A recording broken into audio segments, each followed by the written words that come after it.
warahmatullahi wabarakatuh. Alhamdulillahirabbil alamin hamdan katsiran thayyiban mubarakan fih kama yuhibbu rabbuna wa yarda. Asyhadu an la ilaha illallah wa asyhadu anna Muhammadan abduhu wa rasuluh la nabiyya ba'dah. Allahumma rabbi shrah li sadri wa yassir li amri wahlul 'uqdatam min lisani yafqahu qawli waj'al li waziran min ahli. La haula wala quwata illa billahil aliyil azim. Ibu yang saya kasihi, yang saya cintai, yang insya Allah dimuliakan oleh Allah Subhanahu wa Ta'ala. Alhamdulillah, di pagi hari yang agak mendung ini Allah masih memperkenankan pertolongannya, petunjuknya, sehingga kita bisa hadir di majlis yang mulia ini, di majlis ilmu, di majlis di mana kata Rasulullah majlis-majlis ilmu itu adalah taman-taman surganya Allah ketika di dunia. Oleh karena itu mari kita memuji Allah dengan ucapan Alhamdulillahilladzi bi ni'matihi tatimmus shalihah. Salawat teriring salam semoga tercurah kepada baginda kita Habibana wa Nabiyyana Muhammad Sallallahu alaihi wasallam. Ibu yang dirahmati oleh Allah Subhanahu wa Ta'ala, kemarin kita membahas iyyaka na'budu wa iyyaka nasta'in. Hanya kepadanya kita beribadah, dan dengan ibadah itu kita intinya butuh pertolongan Allah supaya bisa terlaksananya ibadah itu. Karena ibadah itu tidak hanya sekedar asal-asal ibadah. Ibadah itu harus pertama harus sah ibadah kita. Maka di sini karena ibadah itu harus sah, harus membutuhkan ilmu, ya kita ulang yang kemarin. Yang kedua, ibadah itu kita lakukan harus diterima oleh Allah. Jadi jangan hanya setakar ibadahnya, caranya sudah bagus, pakai ilmu juga, syaratnya, rukunnya gitu. Tapi kenapa nggak diterima oleh Allah? Kenapa? Karena masih ada dosa yang menyangkut di atas, di langit pertama, kedua sampai ketujuh, yang ibadah kita itu akhirnya tidak sampai kepada Allah. Jadi harus dengan bertaubat, ya, dengan istighfar dan bertaubat terlebih dahulu kalau ingin ibadah kita diterima oleh Allah. Yang ketiga, ibadah itu harus banyak. Artinya apa banyak di sini? Harus continue, harus rutin sampai kita meninggal dunia. Nah, ini yang ketiga yang sedang kita bahas. Tapi ketika kita merutinkan ibadah itu, ternyata kasratul ibadah wa mudawamatuha ilal maut, itu banyak sekali godaannya. Yang pertama godaannya adalah dunia. Ketika kita kata Nabi, tajrid anid dunya. Nah, supaya tidak tergoda, jadi terlalu cinta dengan dunia itu harus dibuang. Bukan berarti tidak mencari dunia, Bu, ya. Cinta ini beda, cinta kan dengan mencari. Nah, mencari itu hanya sekedar supaya kita bisa bertahan di dunia ini, dan dunia itu harus bisa menyampaikan kita kepada Allah. Tapi kalau cinta terhadap dunia itu tidak akan menyampaikan kepada Allah, malah akan membuat lalai. Apa kata Nabi? Man ahabbal akhirah ad-darra bidunya. Barang siapa yang mencintai akhirat, dia akan mengganggu dunianya. Bayangin aja, Bu, kalau orang yang rajin banget dari jam 4 udah keluar. Ya. Udah keluar, kemudian pulang-pulang malam karena cari lemburan. Tapi kalau orang yang mengutamakan akhirat, dia bisa berbagi waktu. Dia sholat subuh dulu, dia zikir dulu, dia berbuat amaliyah yang hubungan ke Allah, baru cari dunia, dan tidak ngoyo harus cari lemburan lagi. Maka benar kata Nabi, kalau orang mencari akhirat, dunianya akan terganggu. Betul ya Bu ya? Pagi udah tadarus di masjid mana, ya kan? Di musola mana ini. Coba kalau kita jualan, dapat duit kan? Iya, kita punya kemampuan apa gitu. Kemudian kita punya ilmu, masih bisa kalau mau nyari-nyari ya Bu Susilo di apa namanya? Dicari gitu. Saya mau kerja di mana nih? Masih bisa nih. Oh, kalau otaknya tuh dunia. Tapi kalau udah umur segini ya kapan lagi kita mencari Allah gitu istilahnya. Sudah cukuplah dunia itu, anak-anak juga sudah bekerja dan sebagainya kalau yang sudah kerja ya, kalau udah usia gitu. Sekarang saya ingin mengenal Allah. Kemudian dibalik Bu, waman habbad dunya adzarrabil akhirah. Kalau dia mencintai dunia, maka akhiratnya akan terganggu. Ini yang parah ini. Nah, akhiratnya akan terganggu. Itu sudah paham lah itu tadi yang sudah saya sampaikan. Kemudian apalagi? Itu tadi ya, yang ketiga itu tadi kan supaya dawam dalam beribadah, jangan dunia dimasukkan ke hati. Karena kalau dunia ke hati itu tandanya cinta dengan dunia. Berat banget emang perjuangannya, Masya Allah. Yang selanjutnya, kita harus tahu trik-triknya ya Bu ya. Yang tadi, hindari dunia. Yang kedua, hindari terlalu banyak bergaul dengan manusia. Sudah saya sampaikan kemarin ya. Karena kalau terlalu banyak bergaul, kita mau sholat aja udah mikirnya, aduh saya harus ketemu si Anu, terus saja. Habis acara selesai, besok ada lagi. Saya belum ini, harus ketemu si A, harus ketemu si B. Karena apa? Terlalu banyak koneksi ya. Koneksi gitu.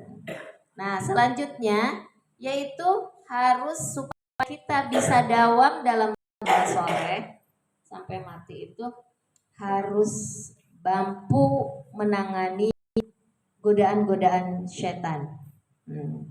Dan setan itu yang kemarin ya Bu ya, nah ini kita. Yaitu karena harus tahu dulu posisi setan itu seperti apa. Di dalam Quran surat Al-A'raf ayat 17. Summa la'atannahum min baini aydihim wa khalfihim wa an aymanihim wa an samailihim. Jadi kata setan, aku tuh bikin strategi. Setan tuh bikin strategi Bu. Bikin schedule, jadwal. Dia bikin skema. Bagaimana supaya kita ini hancur, lebur di mata Allah. Wah, ketika dia beriman supaya kubur. Kalau dia tetap beriman, bagaimana supaya amalnya itu rusak. Gimana aja caranya? Dia bikin skema, trik nih tahu triknya setan ini. Yang terbesar, di bawahnya lagi, pertengahan, sampai yang terendah. Oh, kan di mereka itu gini Bu. Ini contohnya ya, punten. Ini setan contohnya. Ini iblisnya gitu contohnya. Nih kalian kalau ingin sukses menggoda manusia, caranya begini kata si iblis. Iblis Azazilnya itu Bu, yang akan abadi selamanya. Ngasih ilmu dia, karena dia kan lebih awal hidupnya daripada kita. Aku tuh tahu kelemahan manusia kata si iblis Azazil ini. Nih begini katanya, pokoknya kamu harus goda semati-matian kata setan, kata iblis tuh Bu. Itu Bu, saya ketika mendengar cerita ini Masya Allah, setan aja mati-matian Bu nyerang kita. Kita mati-matian nggak memerangi dia. Nah itulah gunanya ilmu. Kita akan mati-matian menyerang dia. Dia pakai ilmu, kita pakai ilmu gitu ya. Dia pakai ilmu, kita juga harus pakai ilmu. Kata setan, nih ada orang yang tidur ya Bu ya. Tidur tapi dia berilmu Bu. Di masjid itu ada 2 orang yang sedang beribadah.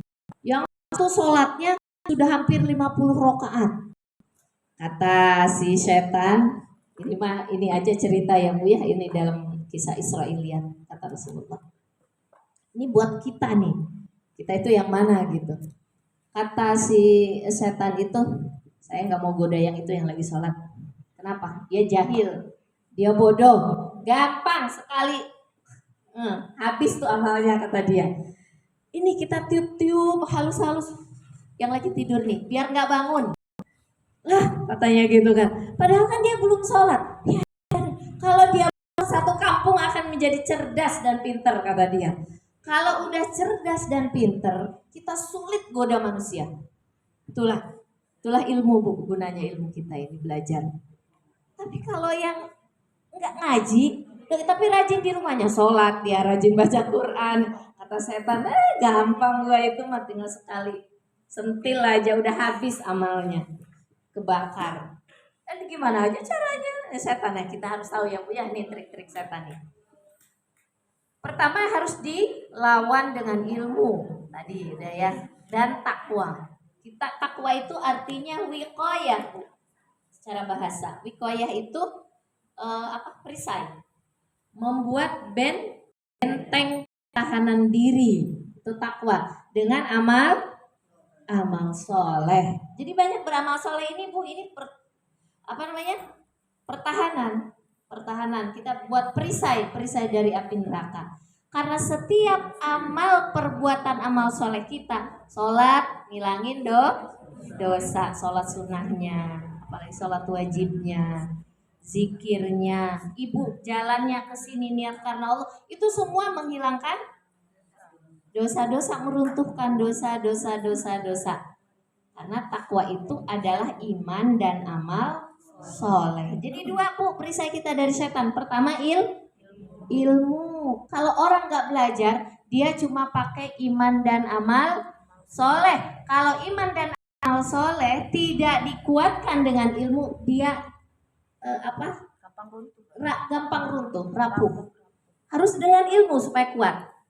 Maka Allah menurunkan Al-Quran untuk apa? Supaya orang berilmu, ilmunya Al-Quran. Maka ini Al-Quran akan menjadi sahabat kita.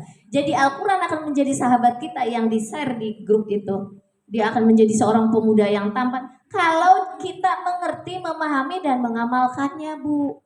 Kalau cuma dibaca doang, nggak dimengerti, nggak diamalkan, ya dia nggak bakalan jadi pemuda yang tampan yang menjaga kita. Jangan sepotong-potong dalam memahami hadis atau ayat. Ini kadang-kadang orang suka sepotong-potong, Bu. Yang penting saya baca Quran, nanti dia akan jadi teman saya. Tapi gibahnya jalan terus. Kolnya, iri, dengkinya. Kenapa? Karena nggak dipahami Al-Quran, cuma dibaca doang, rajin doang. Nggak dipraktekin. Ya nggak jadi sahabat kalau gitu. Sahabat itu bukan hanya hello, bukan. Itu, setan itu harus diperangi ilmu dan takwa.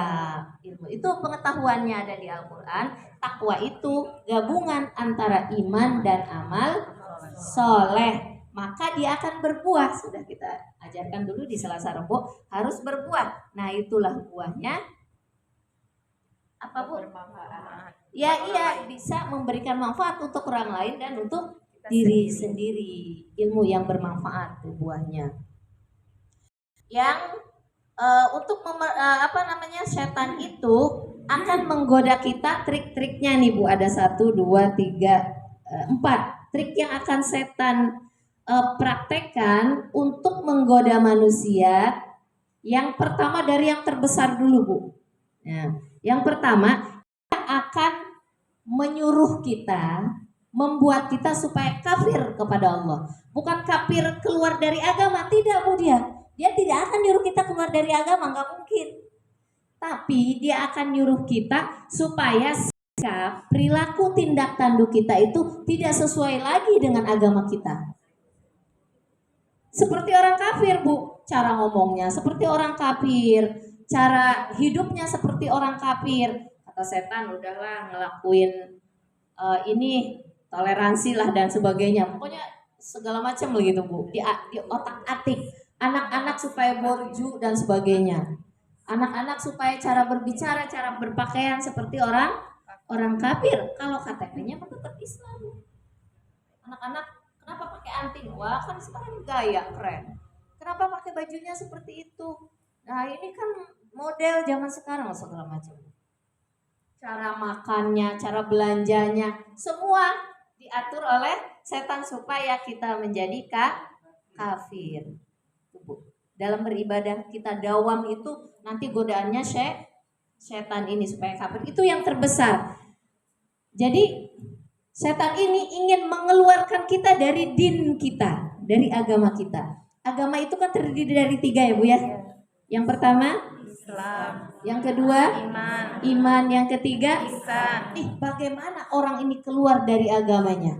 Anak-anak muda udah nggak sholat, nyepelein sholat, nyepelein puasa. Kemudian anak-anak muda tidak mengenal Allah. Kita pun orang tua dia mati-matian, Bu. Ibu itu beda. Godaannya dengan dulu dengan sekarang. Pasti lebih gede sekarang setannya. Tapi karena ibu punya ilmu, jadi bisa menangkisnya. Dia berusaha untuk berusaha mati-matian supaya kita nggak kenal Allah. Nggak kenal Allah, Bu. Dia jaga supaya orang nggak kenal iman. Iman itu kan untuk mengenal Allah, Bu. Kalau Islam untuk menjalankan syariat Allah yang berbentuk ibadah. Bagaimana rukun sholat, syarat sholat, bagaimana haji, bagaimana zakat dan sebagainya gitu. Tapi kalau iman, keyakinan kepada Allah. Dia berusaha orang tuh nggak ngerti, nggak paham, biarin aja agamanya Islam. Iya, nah biarin aja begini-begini. Yang penting, dia keluar dari keimanannya. Yang paling dibenci setan itu ibu yang sekarang. Kenapa? Lagi diperkenalkan tentang Allah, tentang Islam. Luar biasa dia kalau setannya, masya. Dia nyerang kita juga dia. Maka males dari rumah ke sini sebetulnya. Males kan? Itu setan tuh luar biasa. Rumah dibikin apa, suami kadang itu protes. Lagi waktu yang pernah jadi ibu, kan protes juga kan? Iya, apalagi banyak kalau Bu Vila protes. datang katanya ke Anubala nih banyak. Nanti banyak ibu kemana aja, nanti banyak halangannya kalau untuk mengenal Banyak Allah. orang berubah. Ya emang itu trik-trik setan. Kemudian din itu yang komponen ketiga, ihsan itu mengenal Allah. Kalau tadi iman. Kalau iman pengetahuan tentang keyakinan ya Bu ya, pengetahuan tentang keyakinan bahwa mengenal Allah itu begini, malaikat, kita pokoknya yang gaib-gaib lah. Kebanyakan yang gaib, percaya gini. Tapi kalau ihsan itu nanti implikasinya ke akhlak. Kenapa? Karena di setiap perbuatan kita akan seakan-akan Allah itu memandang, melihat, menilai, mengukur. Jadi kalau kemana-mana selalu diawasi, ibu berani nggak berbuat maksiat? Enggak, itulah ihsan namanya. Ihsan. Jadi agama itu terdiri dari 3 Bu, bukan sholat puasa doang. Ada imannya, harus kita pelajari 3-tiganya. Kalau kita nggak mengerti salah satunya, keadaan din kita itu pincang, nggak sempurna. Ini yang disukai oleh setan. Kalau sempurna nggak bisa nih menggoda manusia keluar dari kesempurnaan 3 ini, din, Islam, iman, ihsan. Ada salah satu yang harus keluar nih. Apa kek? Nah, yang kedua, kata setan, jangan beramal, kata setan. Kamu udah tahu pengetahuannya, udah ngerti ini, udah itu. Terus bagaimana menjawabnya? Surga itu ada Bu, seorang pemuda. Begini, ketika dia diiming-imingi surga dan terhindar dari neraka, kalau emang aku mau masuk surga, hidupku udah senang, banyak segala macam. Nah, itu juga yang dilakukan oleh orang-orang anti Tuhan ya. Udah segala macam, udah senang ya. Kalau masa yang akan datang kan belum jelas, saya nggak tahu katanya. Kalau diiming-imingi surga Bu, ini dia serba ada gitu. Ya untuk apa saya beribadah, kata dia begitu. Orang Islam. Berarti dia sedang mencari sesuatu yang lebih tinggi lagi daripada surga. Maka Bu, untuk menghalau kata setan, kamu gak usah beramal. Kenapa?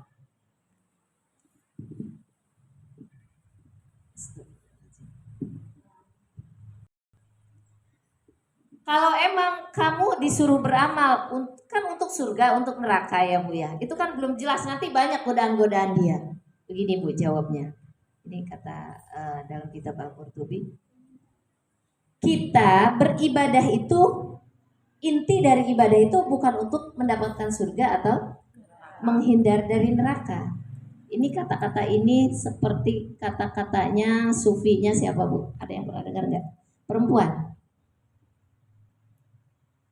Robiah Al-Adawiyah. Pernah kan dia, ya Allah, aku beribadah bukan karena aku mengharap surgamu. Kalau aku beribadah karena mengharap surgamu, maka masukkanlah aku ke dalam. Begitu Bu.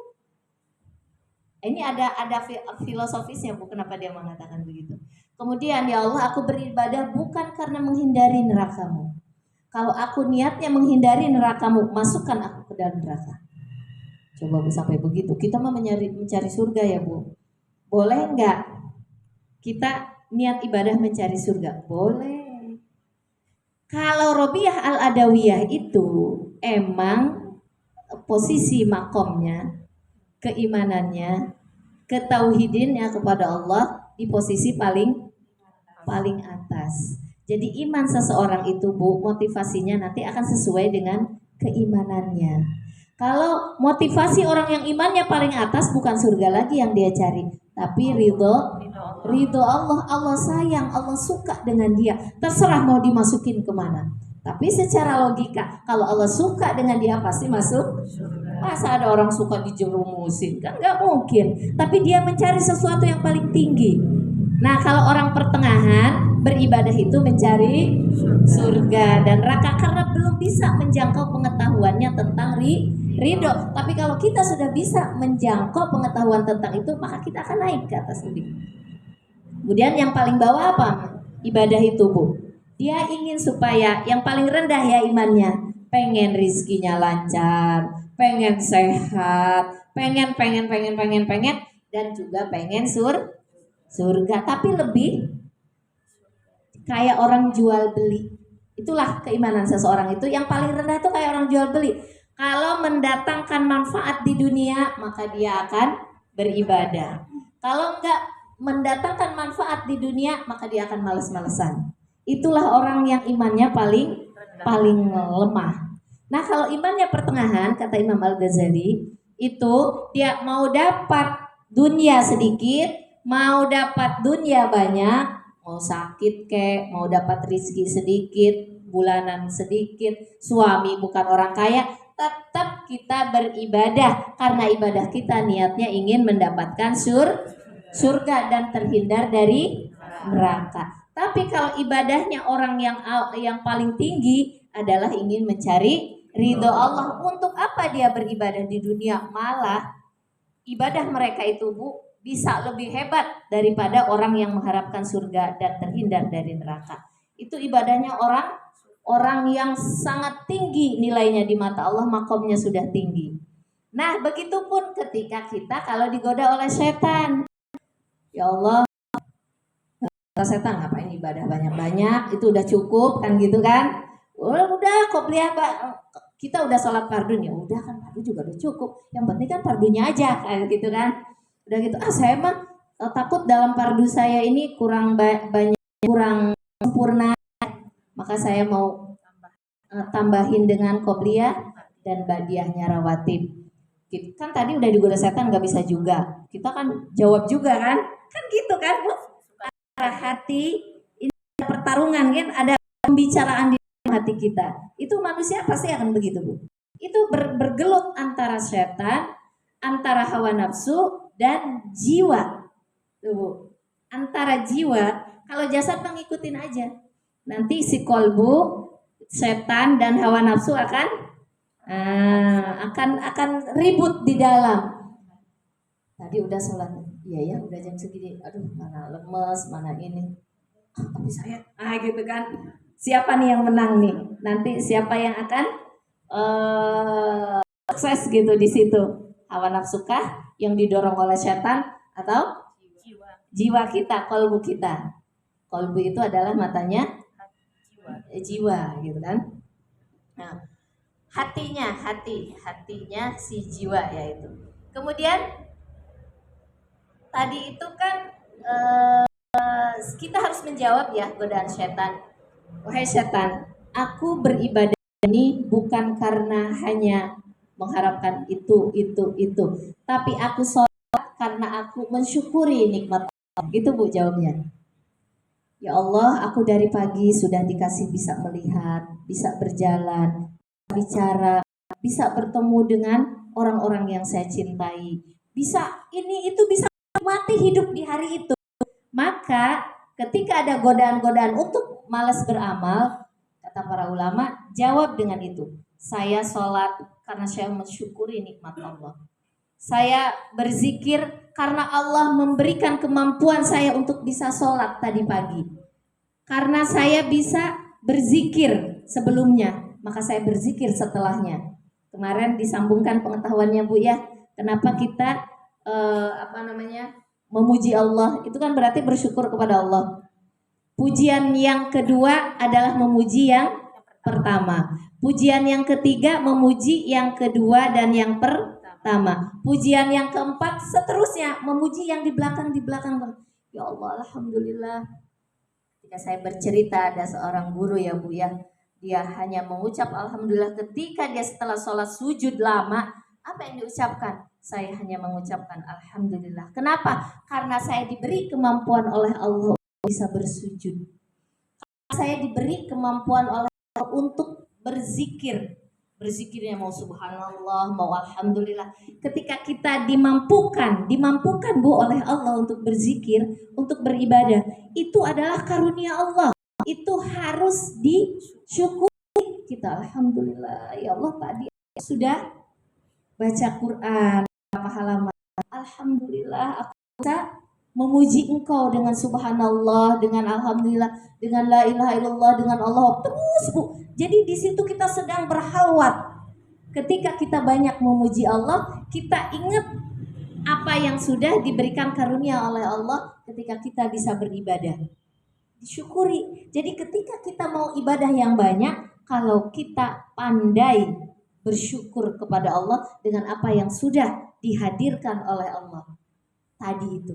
Kemudian kita syukuri sekarang, alhamdulillah, alhamdulillah. Atau dengan zikir yang lain.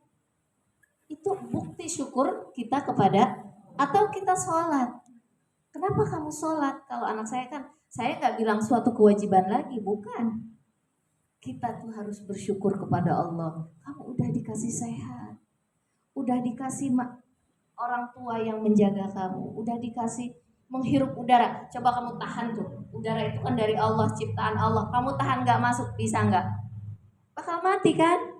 Nah gitu. Jadi mengajarkan sedikit-sedikit tentang keimanan kepada anak kita, untuk mengenalkan Allah, untuk bersyukur kepada Allah. Kalau kita harus lebih luas lagi Bu cara berpikirnya. Ya Allah, ketika COVID tuh terasa banget Bu, ketika COVID orang kekurangan oksigen mati, kan begitu? Ya Allah, aku masih dihadirkan oleh Allah punya oksigen. Aku menghirupnya ya Allah, alhamdulillah. Alhamdulillah. Oh, di situ Bu. Mata melihat, alhamdulillah. Tangan bergerak, alhamdulillah ya Allah. Ada orang gak bisa menggerakkan tangannya, stroke. Ada orang gak bisa menggerakkan kakinya, stroke. Maka dari ketika kita menghayati itu semua, alhamdulillah. Kalau ada air di sini ketika kita melihatnya, orang yang tidak pandai mengerti syukurnya kepada Allah ya biasa aja, ditusuk glek. Tapi kalau orang yang memahami, memaknai, dan dia punya hikmah yang dalam memaknai, melihat air itu dikasih hikmah oleh Allah, pasti dia akan mengatakan dalam hati, aku bisa terhindar dari haus dan sebagainya. Maka tujuan ibadah adalah, intinya adalah mensyukuri nikmat Allah Bu ketika di dunia. Dan tujuan ketika orang bersyukur kepada Allah adalah supaya Allah itu cinta sama kita, ridho sama kita. Jadi kalau menginginkan surga dan neraka itu tingkat yang kedua. Jadi intinya adalah ridhonya Allah. Seperti anak kecil nih Bu ya, analogi ya. Anak kecil umur 1 tahun atau 1,5 tahun. Kemudian, dek nih kesenangannya dia apa? Buah apa atau makanan apa gitu ya, supaya dia berdiri, supaya dia jalan menghampiri makanan ini. Kemudian jalan dia dengan tertatih-tatih, jatuh lagi, berdiri lagi, jatuh lagi. Sebetulnya inti dari ketika dia dia melakukan itu bukan untuk mendapatkan buah itu, tapi supaya dia bisa jalan. Nah intinya kita ibadah itu bukan untuk intinya ya, untuk mendapatkan surga atau terhindar dari neraka, tapi untuk dapat ridho Allah. Itu analoginya itu Bu, ahli filsafat mengatakan. Jadi Surga itu analogi berarti hadiah aja. itu hadiah. Hadiah kan bukan inti Bu. Ketika kita ikut perlombaan, nanti akan mendapatkan hadiah A, B, C, D. Itu hanya intinya bukan itu. Nah, begitupun ketika kita beribadah kepada Allah, kita bersyukur Bu. Bahasa kita boleh motivasinya untuk di surah Al-Imran puasa ila firqakum wajatin muttaqin. Bersegeralah kamu ke jalan Allah untuk mendapatkan surganya Allah. Artinya itu bersyukur boleh, itu motivasi. Nah, gitu. Tapi intinya adalah kita beribadah karena kita mensyukuri Allah. Semakin disyukuri, maka kata Allah akan tambah. Kita rajin berzikir. Kita pahami kita ini apa tadi saya alhamdulillah atau subhanallah la ilaha illallah, kata Allah, karena saya memuji Allah maka aku akan beri kemampuan untuk berzikir lebih banyak. Allah kasih zidanakum, dia bersyukur, kamu bersyukur kepada aku, kata Allah, aku akan tambah. Jadi yang menambah siapa? Kita rajin ibadah. Allah tuh, kita niat ibadah itu mensyukuri nikmat Allah, akan tambah lagi rajin ibadah kita. Nah, itu. Yang selanjutnya menghalau setan itu tadi hanya. Yang ketiga, kata setan pertama kan kufur nggak bisa. Yang kedua suruh niatnya amalnya itu rendah gitu. Kemudian yang ketiga kalau masih lagi setan yang ketiga masih tetap aja rajin. Yang ketiga, kebanyakan manusia itu oleh setan digoda suruh nunda amal. Kamu kita mau infak nih, nah infak. Ntar aja kalau udah gajian. Sekarang kan apa bulan tua ya? Nah itu setan Bu. Nanti aja setelah gajian. Gak apa-apa dari kemarin udah amal terus. Dari awal Ramadan. Sekarang udah bulan tua, udah cekak, udah mau belanja aja. Nanti kurang loh besok. Padahal udah mau gajian tuh Bu di pindahnya itu. Udah gitu atau begini. Ntar dulu tobatnya. Ntar kalau udah 60 tahun kamu kan 40 masih belum 60 masih 50 digoda terus. 60 digoda lagi. Ntar umur 70 aja. Nanti kan kalau udah taubat mah segala amal buatan maksiat kita nanti akan hilang, akan diampuni oleh Allah. Itu setan tuh Bu hebatnya. Kita disuruh ntar nanti. Jangankan itu Bu, kalau saya ada kerjaan nih. Dari mana gitu tugas. Ya masih 3 hari lagi ya. Suka begitu Bu. Ntar masih hari lagi. Pas waktunya tiba-tiba ada sesuatu yang lain. Aduh ini gimana cara ngatur waktunya? Kenapa ya kemarin saya itu nggak ngelakuin ini? Nggak tahu padahal. Setan tuh. Setan itu tidak, kalau sudah ini nggak bisa dicegah, ini nggak bisa disuruh nunda. Udah bangun 2:30 nih. Ntar aja jam 3 ya masih lama. Dimatiin lagi tuh alarmnya. Udah jam 3. Nah, harus banyak-banyak mohon pertolongan Allah. Tuh Bu, setan itu kerjanya suka nunda atau dibalik. Kan itu nunda lama ya Bu ya. Kalau setan itu senang nyuruh pekerjaan kita itu cepet Bu. Aduh saya pengen cepet selesai nih ini. Cepet gitu. Ngerjain apa cepet. Supaya akhirnya hasilnya gak maksimal. Sholat juga gitu Bu. Kenapa kebanyakan orang senang nyari musola cepat? Karena pengennya sholat taraweh Padahal taraweh itu artinya istirahat. Istirahat itu cepat apa lambat Bu? Biasa pelan. Pelan orang istirahat itu. Taraweh itu diambil kata rawaha. Artinya apa? Pelan. Maka harusnya kalau secara hakikat taraweh, kita cari taraweh yang paling pelan, paling lama, paling pelan. Ini dibalik, nggak sesuai. Jangan sebut taraweh Bu kalau gitu. Apa itu sebutannya? Kalau dalam bahasa Arab tuh ajil, cepet-cepet gitu. Cari yang cepet-cepet. Berarti nggak sesuai dengan hakikat taraweh. Kalau lambat imamnya langsung. Padahal yang akan diampuni oleh Allah itu orang yang seneng, orang yang bahagia ketika dia sholat malamnya. Jadi itu ibu ngerti sendirilah. Seneng nggak kalau ada imam yang panjang? Kalau enggak dapat ampunan dari Allah. Ya, itu setan. Apa kata Rasulullah? Ini hadis dari Rasulullah. Al-ajillatu minasyaiton wa anni minallah. Terburu itu dari setan Bu. Dan alon-alon teliti maksudnya Bu. Teliti kalau sholat khusyuk. Kan orang sholat khusyuk pasti nggak cepet-cepet. Sholat khusyuk pasti lama. Sebelum sholat aja dia berdoa, nggak langsung Allahu Akbar, nggak gitu Bu. Kita doa dulu. Allahumma inna nas'aluka min qalbin khashi'an wa na'udzubika min qalbin la yakhsha. Kan tujuan kita sholat itu ingin khusyuk, doa dulu Bu. Ada lagi guru saya mengajarkan bacaan nas. Karena yuwaswisu fi sudurin nas itu ketika sholat setan gencarnya luar biasa. Supaya meminimalisir godaan itu sebelum sholat bacaan nas. Min syarril waswasil khannas alladzi yuwaswisu fi sudurin nas minal jinnati wan nas. Yang menggoda hawa nafsu itu pengennya cepat-cepat.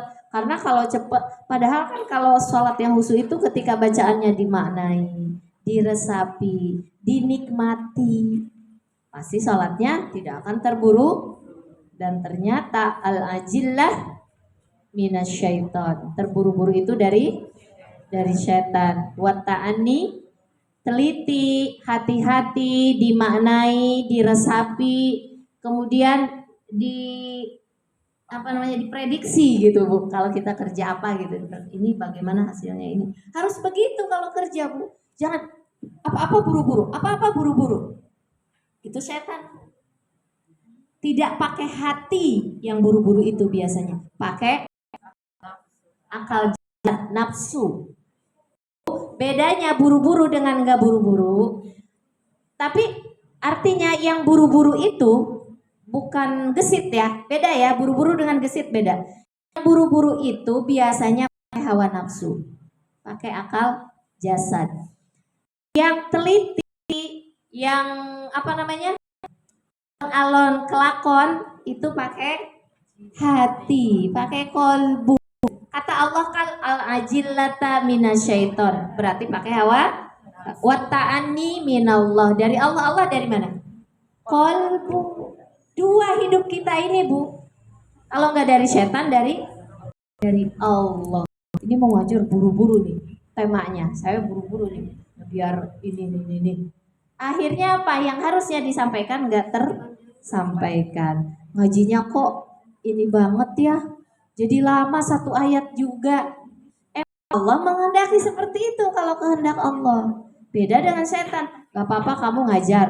Tapi ini aja satu kali pertemuan satu surat Al-Fatihah. Satu kali pertemuan satu surat. Tuh beres 1 tahun tuh.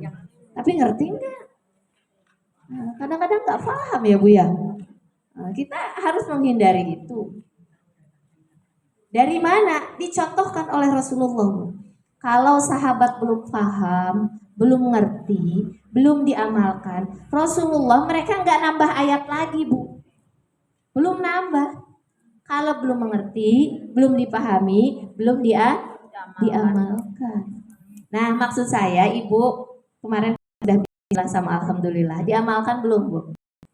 Diamalkan. Kan Bu, baru saya tambah hari ini.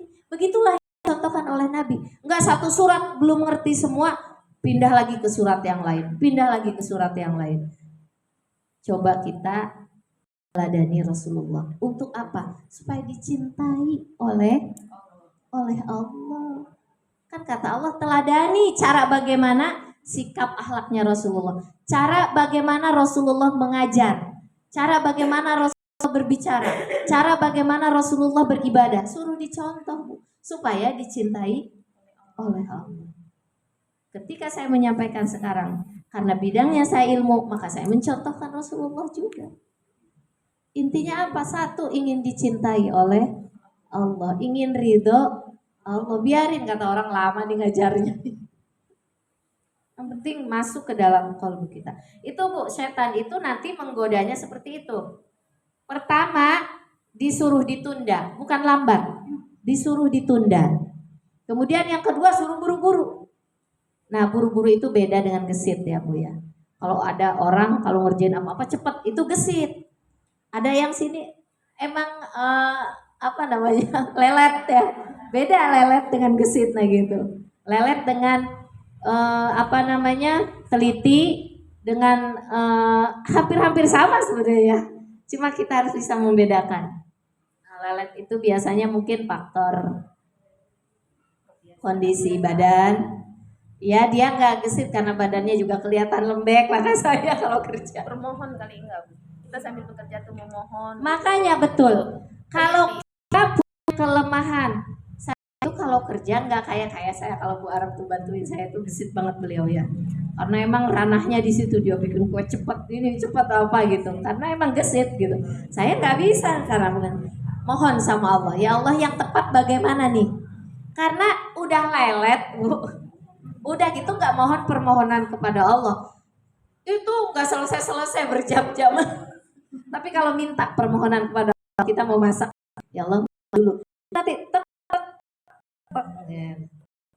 mengarahkan kita ilham, inspirasi, memberi ilham itu yang adalah fa'alha fujuro wa taqwa. Allah ilhamkan, dikasih pengetahuannya Bu kalau takwa kepada Allah. Cepat, mungkin orang yang udah punya bawaan gesit cepat. Kita mungkin kita buatnya bakatnya bukan itu, emang di lain gitu misalnya. Lain lebih sepertinya. Tapi kalau kita mohon pertolongan Allah akan tepat guna, tepat sasaran kalau kerja. Suka ada kan istilah tepat guna, tepat sasaran. Kenapa bisa begitu? Itu karena pertolongan Allah. Allah ngasih ilham, inspirasi. Kita lanjut. Tuh. Kalau ini udah nggak bisa nih kan, goda kita Bu. Ini orang nih tidak menunda. Ini orang tidak terburu-buru. Nggak mempan, maka kita disuruh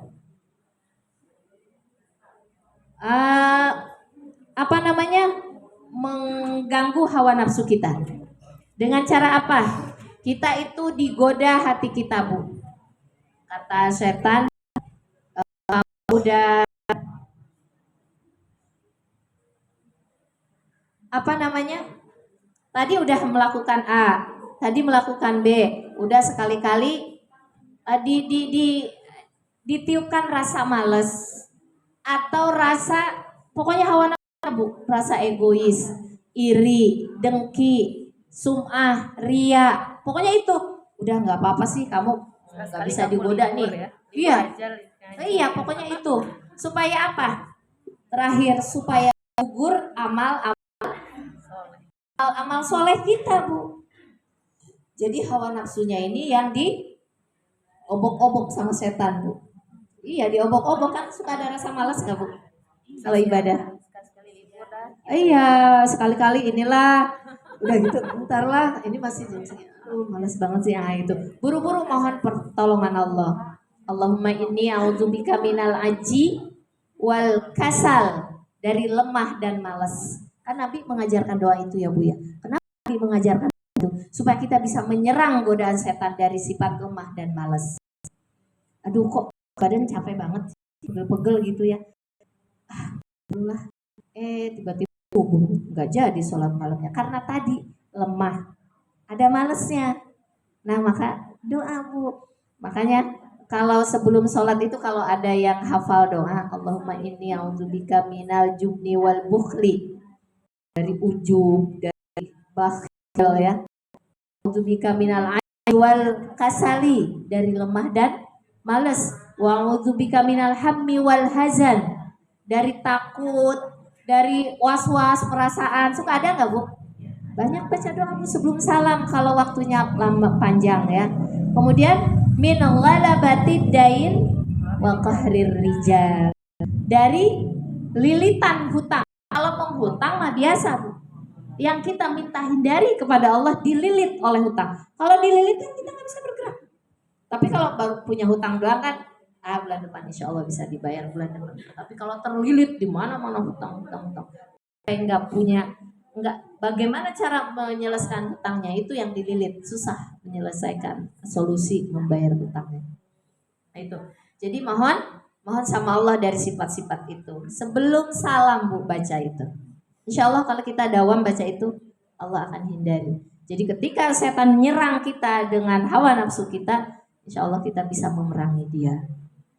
Kemudian jangan sampai, nah udah itu juga bisa ya, jangan sampai ibadah kita itu gugur, kata para ulama. Jadi kalau setan udah nggak bisa buat kita kafir, udah nggak bisa nunda-nunda, jadi rajin pokoknya kita Bu. Jadi orang solehnya soleh luar biasa kita. Karena apa? Nggak tergoda dengan godaan setan. Yang terakhir, setan tuh hampir putus asa dia. Supaya bagaimana amal ibadah ini gugur, tidak bermana, kata setan. Ya udahlah kamu sholat aja. Aku udah nggak bisa goda kamu bangun malam, supaya tidak bangun, nggak bisa. Supaya tidak sedekah, tetap sedekah ya. Supaya ngaji, tetap ngaji. Udah deh, kamu ternyata di keluarga kamu itu yang paling rajin Kamu. ya gitu kan. Kita ngobrol sama, kamu kalau ngaji di Majlis Salim berapa? Seminggu sekali. Saya 3 kali. Saya 4 kali sama Majlis Salim. Saya sama Majlis Salim sini 5 kali, 6 kali. Kayaknya pintaran aku deh daripada dia. Itu setan akan menggoda, menjatuhkan seperti itu Bu. Merasa lebih baik, lebih hebat, iya. Ujub jadinya. Gimana tuh? Terus kalau kita udah sholat banyak, udah infak banyak, ngobrol-ngobrol sama teman, saya mah alhamdulillah sih kalau Ramadan tuh sebulan tuh minimal sekian infak. Ini nih, ria. Pokoknya setan itu Bu, dari trik yang pertama, kedua, ketiga, ini udah bagus amalnya, gimana supaya gugur? Buat nemenin aku nanti di neraka, gitu kan? Nah ini supaya gugur ya, ujub. Kemudian kadang-kadang yang kita tidak suka, tidak disadari, suka menyesal. Seakan-akan menyesal ini tidak meruntuhkan amal-amal kita. Kita yang pernah ada yang cerita ke saya, siapa ya? Udah ngasih infak di jalan. Bapak-bapak pincang ya. Kemudian nggak lama kemudian ternyata dia bisa berdiri dan tidak pincang. Itu hanya pura-pura. Ya kalau tahu mah, Bu Zulfa yang bertanya ya. Kalau tahu gitu mah aku nggak bakalan infakin dia. Nggak boleh begitu Bu. Kalau sudah infak, yakin bahwa itu amal kita. Kita sudah niat baik. Kalau dia berbohong itu urusan dia sama Allah. Atau kita udah nyekolahin dia Bu. Tinggi-tinggi disekolahin, udah jadi sukses dia gitu mah kan gitu ya. Itu orang lupa kacang, lupa pada kulitnya. Kalau ngomong itu tapi tidak ada merasa menyesal, itu orang kasihan ya, dia lupa kacang lupa kulitnya gitu. Tapi kalau gini, tahu gitu mas saya mending ngasih yang lain, nolongin orang lain.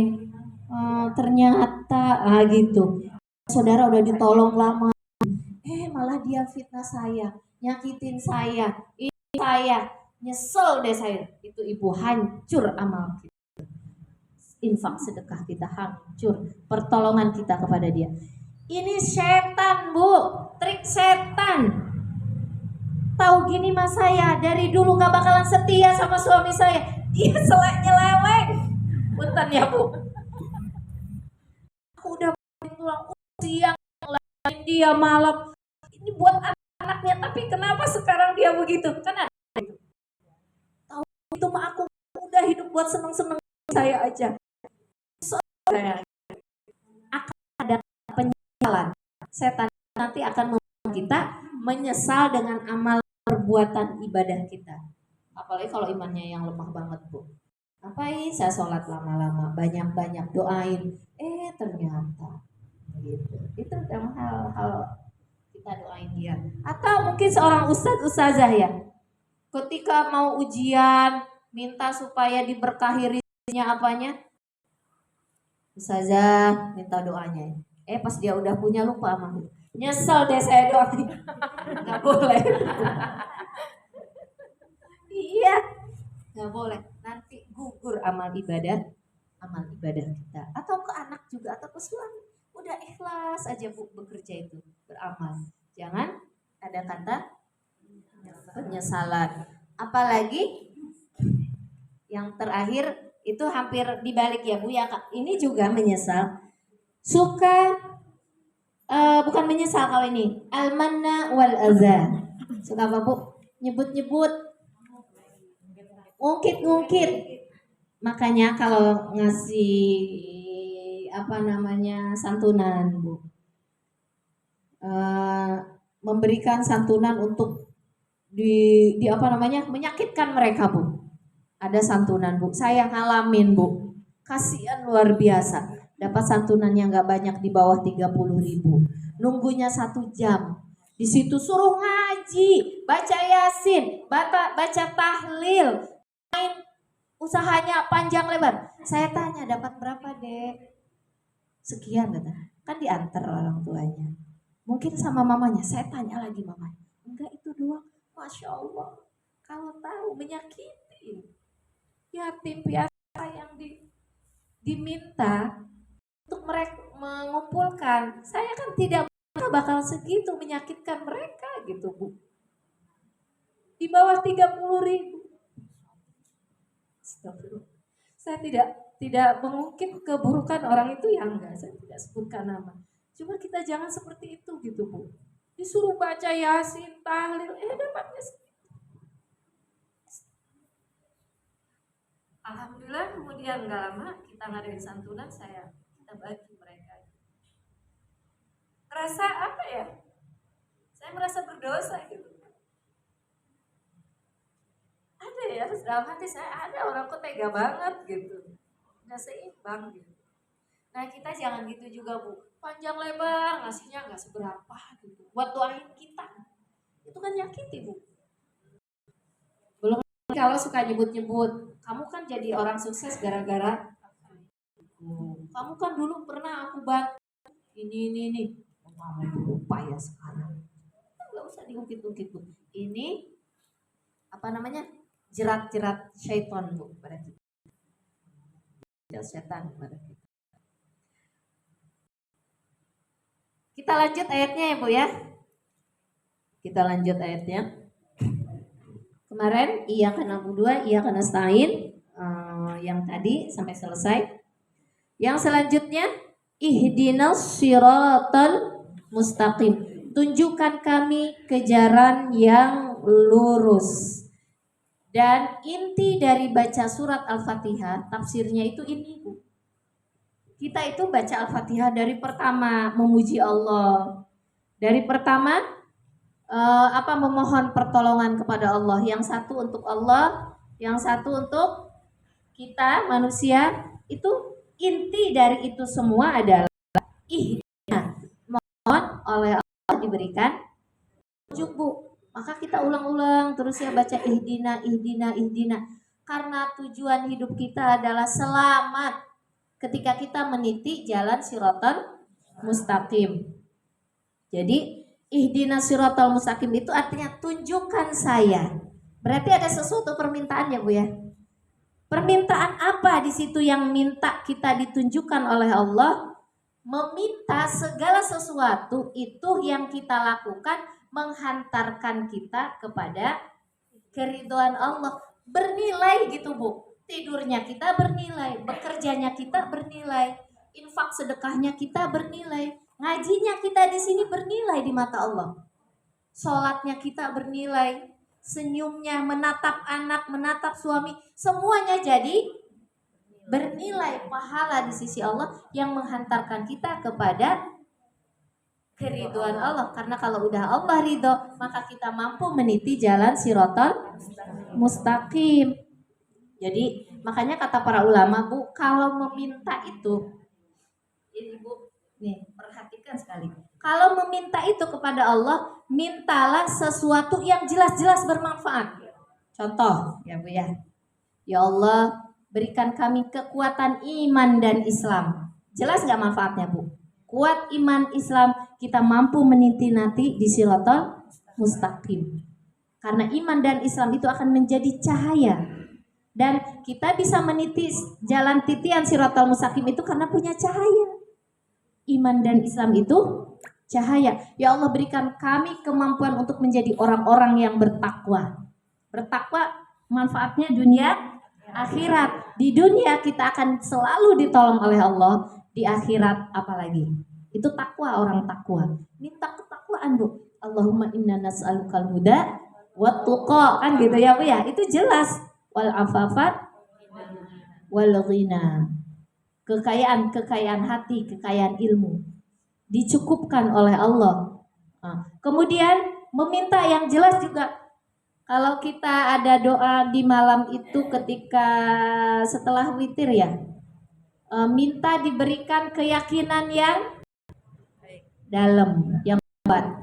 Kemudian yang sodikon ya, yakinan sodikon kan. Minta itu yang jelas-jelas.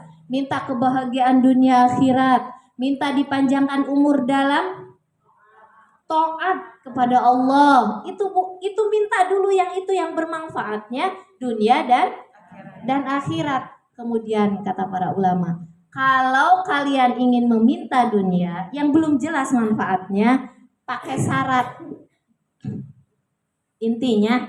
Artinya jangan meminta sesuatu yang kita tidak tahu, tidak mengerti. Kebanyakan kita sebetulnya Bu kalau minta nggak ngerti. Ya Allah, berikan rezeki yang berlimpah ruah. Maksudnya ngerti nggak Bu berlimpah ruah? Kagak ngerti, pasti Bu nggak ngerti maksudnya. Pokoknya yang banyak. Berikan rezeki yang banyak. Kata Allah, kalau meminta itu harus ngerti tujuannya apa. Rezeki yang banyak itu. Jangan-jangan kamu meminta itu nggak ngerti. Contoh, minta rezeki yang banyak, nggak mengerti, dikasih banyak oleh Allah. Mau diapain? Akhirnya maksiat kepada Allah. Yang tadinya rajin ibadah, nggak rajin ibadah. Kenapa? Karena mintanya nggak ngerti, nggak pakai syarat. Kata para ulama, kalau meminta sesuatu boleh tapi pakai syarat. Kalau masalah dunia, ya Allah berikan kami rizki yang berlimpah ruah dan manfaat buat umat, buat hidupku di dunia dan buat di akhirat. Ada syaratnya ujungnya gitu. Ya Allah berikan aku rizki yang berlimpah ruah banyak. Ya Allah berikan aku anak-anak sehat, pinter, sama gitu doang. Nanti anaknya sehat, ganteng, pinter tapi durhaka. Ya Allah berikan kami anak yang sehat, yang pintar, yang cerdas, soleh dan soleha, yang bermanfaat aku nanti di alam barzah, di alam akhirat, menyenangkan kedua mata. Gitu Bu kalau doa, harus ngerti yang kita minta. Ya Allah, yang belum berikan aku jodoh, segitu doang dikasih jodoh. Bukan bahagia bikin harus pakai syarat Bu ujungnya. Ya Allah berikan aku jodoh yang soleh, yang taat, jadi imam. Buat aku makin taat kepada Engkau ya Allah, pakai syarat. Ujungnya Ibu ajarkan anak-anak Ibu ya, jangan ya Allah aku udah umur sekian lahir dekatkan jodoh buat aku ya Allah. Atau seorang ibu, ya Allah hadirkan dia jodoh, beri dia jodoh buat anakku, sehingga dan jodoh itu pakai syarat Bu ujungnya. Jodoh itu menghantarkan dia bahagia dunia dan akhirat. pakai syarat di ujungnya kata para ulama. Jangan ya Allah, anak saya udah umur sekian, berikan dia jodoh ya Allah. Atau ada orang tua belum punya anak sudah 10-15 tahun. Ya Allah, hadirkan anak ya Allah. Ada mau cerita langsung ke saya. Saya minta anak. Anak kayak apa juga boleh lah ya Allah. Yang penting anak kata dia. Benar. Saking kayak orang putus rasanya. Ya sering kita dengar itu. Sering, jangan gitu Bu. Kalaupun belum dikasih anak ya Allah, hadirkan anak ya Allah, amanahkan anak yang soleh dan solehah. Ujungnya itu Bu, yang memberikan kebahagiaan kami dunia dan akhirat. Kita ada Bu yang gitu, berikan anak yang ya Allah, udah 15 tahun berumah tangga nih belum dapat momongan. Ya Allah, karuniakan momongan ya Allah. Jangan sampai di situ doang, nggak boleh meminta seperti itu. Dan banyak punya anak satu-satunya kadang-kadang. Ini masalahku. Kenapa? Ketika berdoa kepada Allah enggak minta dijaga dan dibimbing. Itulah tujuannya ihdinas siratal mustaqim, itu yang penting. Lanjut ya Bu ya. Keterangannya, ini keterangannya yang banyak. Jangan meminta sesuatu yang tidak bermanfaat. Kalau mau meminta ada syarat di ujung. Dan kalau mau minta yang meminta itu yang jelas-jelas manfaatnya, yang jelas-jelas.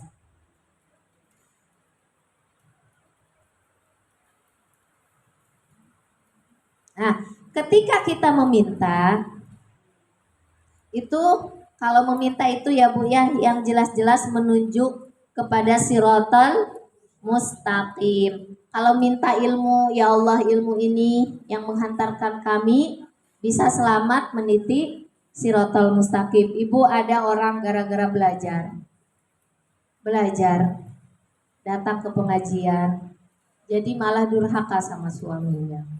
Saya ini lagi nyari ilmu Pak, atau ayah, abang gitu ya.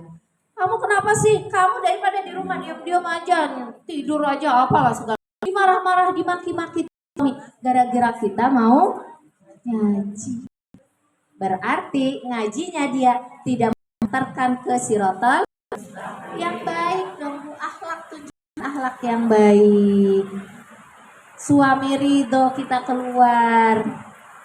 Atau ada orang yang tadinya rajin ibadah, ketika ikut kajian jadi nggak rajin ibadah.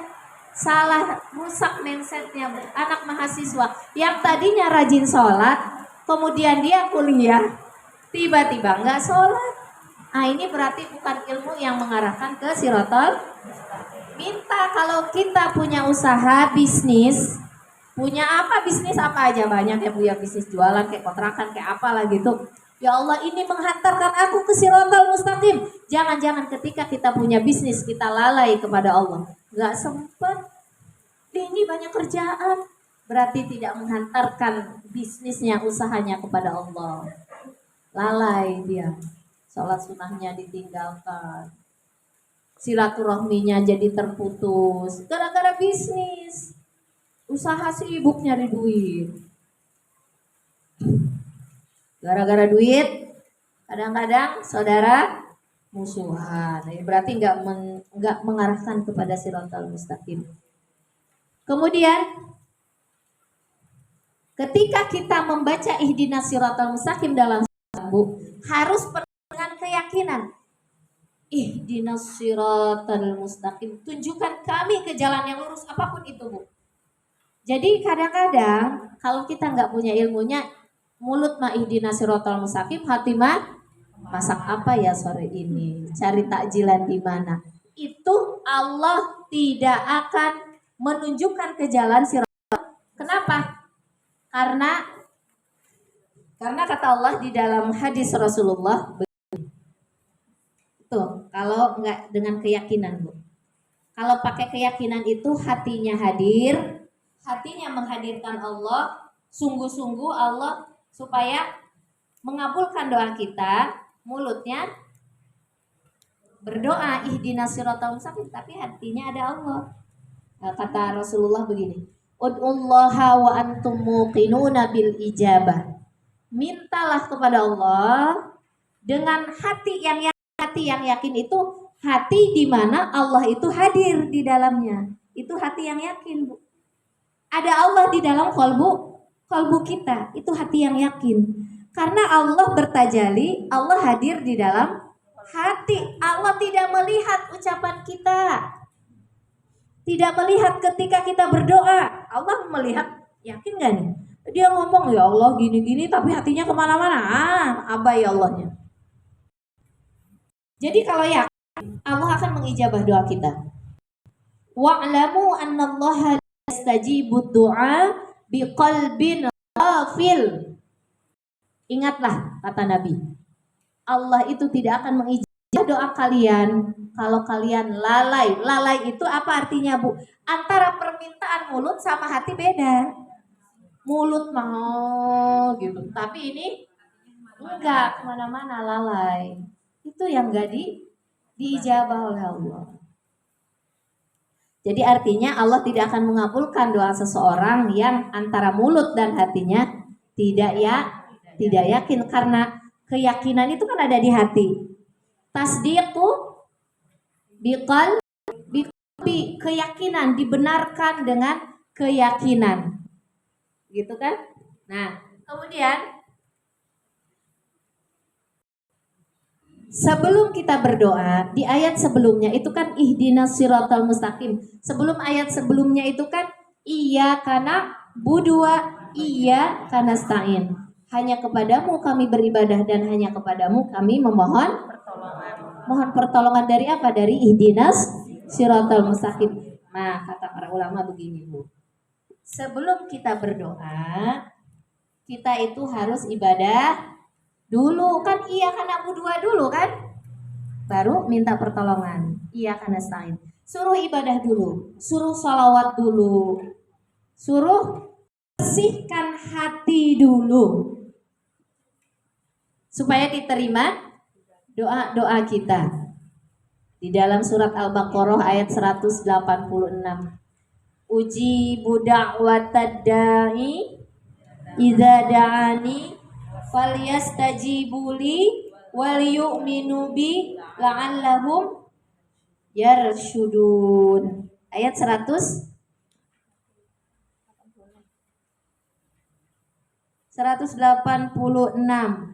Wa idza sa'alaka ibadi 'anni, kata Allah, afdalul abdi atul Quran nazara. Hambaku yang paling mulia adalah kalau dia membaca, dia mengucapkan Al-Quran, dia melihatnya, bukan hanya sekedar dihafal. Udah hafal, banyak yang sudah hafal, nanti dapat keutamaan. Jadi Al-Baqarah ayat 186 ini tentang doa. Kalau mau berdoa itu ujibu da'watad da'i, aku ijabah dakwah permintaan orang-orang yang meminta aku, kata Allah. Iza da'ani, kalau dia jadi kalau nggak meminta, Bu, nggak dikasih, Bu. Jadi harus banyak-banyak meminta kepada Allah. Tapi ada syaratnya, Bu, di depannya. Falyastajibu li, kalau dia melaksanakan apa-apa yang aku ingin. Falyastajibu li, kata Allah, aku akan mengabulkan doa si hamba itu kalau dia mengabulkan apa yang aku minta, yaitu suruh ibadah. Jadi sebelum berdoa itu harus ibadah terlebih dahulu, sholawat terlebih dahulu kepada Rasulullah, baru berdoa. Ketika berdoa, Ibu, kan kita disuruh yakin. Yakin itu hadirnya, kita menghadirkan Allah dalam kalbu kita. Allah itu kan pecemburu. Artinya apa, Bu? Cemburu. Kosongkan makhluk di dalam hati kita. Ada rasa sum'ah, iri, dengki, benci, ujub. Kosongkan dulu dalam ini. Ada keinginan manusia menolong kita, kosongkan dulu. Kita, ya Allah, anak saya belum bayar semester, tapi di hati ini nanti pokoknya saya harus ketemu si Anu, saudara, atau ini nanti dapat dari kantor gini segala macam. Berarti masih ada makhluk. Allah abai bu, Allah pergi. Udah kamu mintanya sama si anu aja. Jadi inilah gunanya kita belajar ilmu tasawuf ya.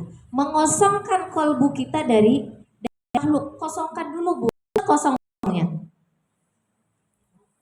Itu di dalam Quran surat An-Nahl ayat berapa ya? Tadi itu saya amma yujibul muttarra. Oh ini.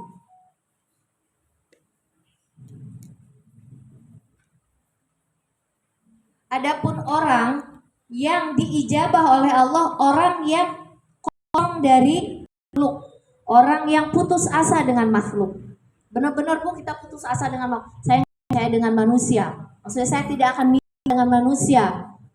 Artinya di hati ini yakinnya kepada Allah. Hati ya bu ya, bukan jasad kita. Tapi badan kita bergerak usaha ke siapa gitu kalau mau minta tolong. Atau kita usaha jualan, atau badan kita lewat suami yang bekerja, tapi hati sungguh-sungguh kepada Allah gitu.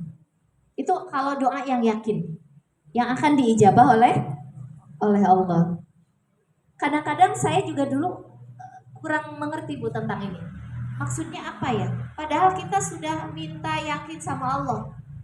Akhirnya para ulama mengatakan si jasad ini yang menghantarkan kepada manusia, tapi kalau 100% kepada Allah. Tidak ada nanti kan kita mikir ya, nanti mau dapat THR dari ini. Hati mah ke Allah yang ngasih THR, Allah yang menghendaki, Allah semuanya Allah. Ketika kita ya Allah semoga berkah, semoga ini ya Allah engkau tunjukkan ya. Badan bergerak, nah itu bedanya bu. Kalau kita ingin memilah antara keyakinan itu tidak bercampur antara Allah dan makhluk. Si badan ini fungsinya hanya untuk berhubungan dengan manusia, tapi hati tetap ke Allah. 5 menit lagi ya bu ya, sedikit lagi sudah selesai. Ihdinas siratal mustaqim. Nah, tata cara meminta kepada Allah biar supaya cepat terkabul. Pertama, Rasulullah mengajarkan kepada sahabatnya asbighil wudu. Bu ada keinginan nih, anak nih nggak pulang-pulang bu, ambil wudu bu. Kemudian kosongkan dari makhluk. Terus habis ambil wudu bersihkan lahir dengan air ya bu ya. Kemudian bersihkan batin dari penyakit hati. Ya Allah, kalau masih ada benci dengan orang, masih ada tamak sumah, ya Allah buang ini ya Allah. Terus minta kemudian sholat 2 rakaat. Baguskan wudhu itu begitu bu. Baguskan wudhu artinya bersihkan yang lahir, bersihkan yang kata Nabi asbighil wudhu kalau ingin doamu diijabah. Bersihkan lahir dan bersihkan batin. Itu wudhunya dibaguskan maksudnya. Kemudian sholat 2 rakaat, niat sholat hajat.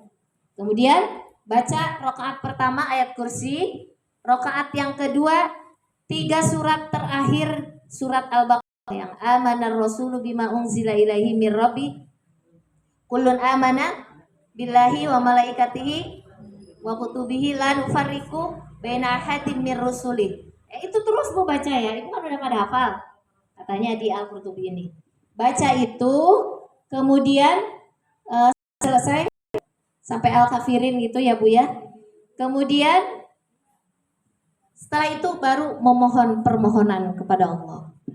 Itu yang diajarkan oleh Nabi. Asbighil wudu. Nah ini kalau saya melihat bu, ketika asbighil wudu ini sulit memang bu. Kalau lahir bisa bu dibersihkan lebih gampang bu ya. Batin di sini mungkin kita masih ada sama saudara. Maafkan bu kalau ingin dijabah. Masih ada dengki dengan orang, masih riya, di situ lah mulai kita ya Allah angkat di penyakit hati ini ya Allah. Maka doa setelah wudu apa bu? Allahumma ja'alni minat tawabin waj'alni minal mutatahhirin. Tawab dan tohir. Tawab dan tohir. Tohir di sini suci. Bukan hanya sekedar suci lahir doang, suci batin. Sudah jam 11, nanti kita lanjutkan besok. Siratal ladzina an'amta alaihim. Nah, kita lanjutkan besok ya, Bu. Insya Allah. Sampai selesai dulu baru kita ganti ke tema hijab qalbu. Dari saya cukup sekian. Mohon maaf Ibu yang dirahmati oleh Allah Subhanahu wa taala yang saya kasihi. Bila mana ada sesuatu hilaf yang kurang berkenan, yang batil dari saya, yang hak dari Allah, wabillahi taufiq wal hidayah. Assalamualaikum warahmatullahi wabarakatuh.